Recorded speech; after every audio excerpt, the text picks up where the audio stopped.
Hi guys, welcome to my new series of sector analysis. In this series, I'll be telling about how different sectors are analyzed.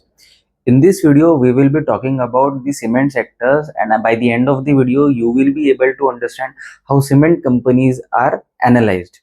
So the reason of selecting cement is because of the fast growing, and it is playing a predominant role in modern civilization as there is a huge demand of housing, infrastructure and industrial activities. In order to understand the financial metrics which I'll be talking about at the end of the video, one must understand how cement is produced, the demand drivers, the cost incurred to produce the cement, the distribution of cement, and finally the financial metrics. So guys, now let's understand how cement is produced. There are two types of cement. First is Portland cement and second is non-Portland cement. Ideally, 90% of the time we use Portland cement because of its good qualities. Now let's understand how cement is produced. A manufacturing company mines limestone. Limestone is then mixed with clay to form a fine powder. The fine powder is then mixed with water to form a slurry. The slurry is then heated at certain degrees Celsius of temperature, which then forms clinker. The clinker is then mixed with fly ash and is cooled off, and the final result we get is a cement. Now let us understand the cost that will be incurred to produce cement. There are three types of cost. First is input cost, second is power cost, and third is freight cost, which is even called as a transportation cost. Now let's understand what is input cost. Input cost means the cost of good that will be required to produce cement. In this, limestone and fly ash are good example as these are the main ingredients to produce cement. Second is power cost. The power cost is a cost that will be incurred by the manufacturing company to carry out their day-to-day activities. In order to reduce such type of cost, the manufacturing company owns power plant and use this for carrying out their day-to-day activities. And third is freight cost or transportation cost.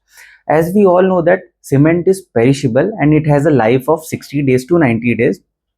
So in order to reduce the cost and in order to make the distribution efficient and fast, the manufacturing company owns various warehouses and trucks in the nearby vicinity where they have to distribute large volume of cement. Now let's understand the distribution of cement. So distribution of cement को usually high volume and low value distribution कहा जाता है. Let us understand this with an example. Consider एक light commercial vehicle है जिसकी capacity 1000 kg है.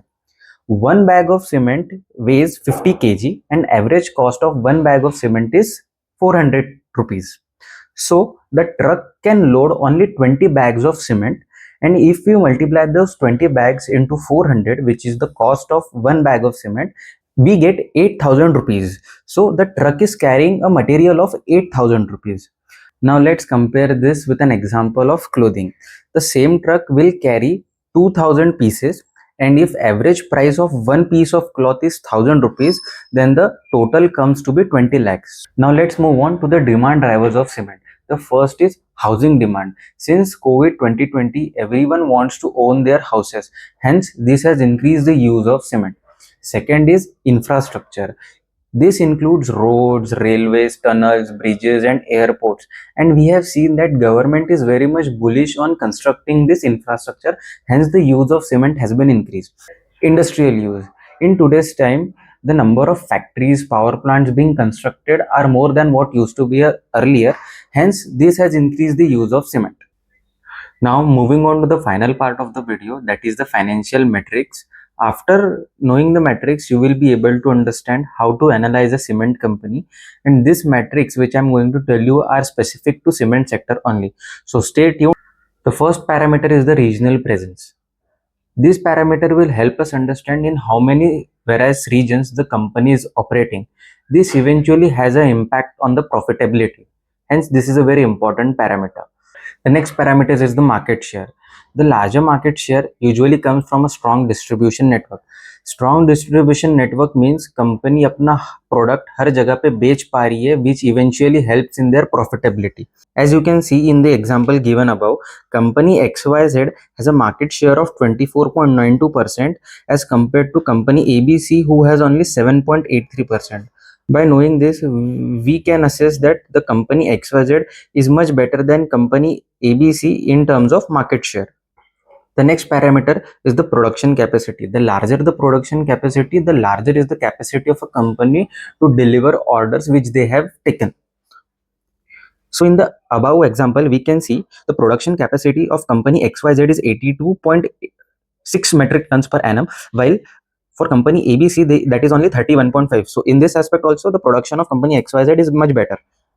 The next parameter is the sales volume. This eventually tells about the product being sold by the company, how much the product is being sold by the company.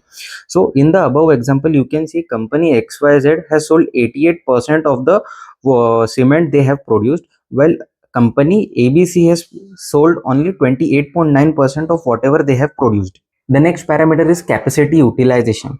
In above example, we can clearly see that company XYZ is utilizing 77% of the capacity, while company ABC is utilizing 86% of the capacity.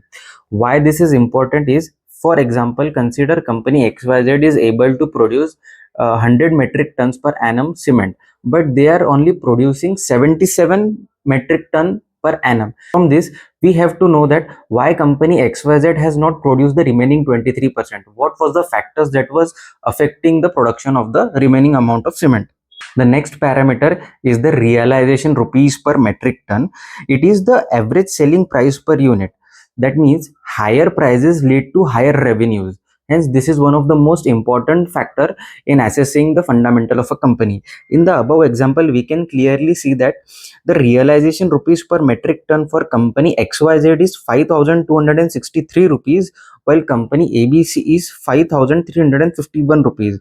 Out of these two companies, in terms of realization rupees per metric ton, company ABC is much better than company XYZ. So guys, we have finally concluded about the financial metrics. After this, I hope you will be able to understand, or you will be able to analyze a cement company or cement sector. So in this video, right from the start, I have tried to cover the production of the cement, the demand drivers, the cost that is incurred to produce cement, the distribution network of cement, and about the financial metrics basis which you will be able to take a decision to whether invest in a cement company or not. So guys, if you have liked the video, please do like, share and subscribe, and share it with your friends who might be interested in stock market or knowing about what are the market trends. I'll be coming with more such videos, so stay tuned and subscribe to my channel. Thank you.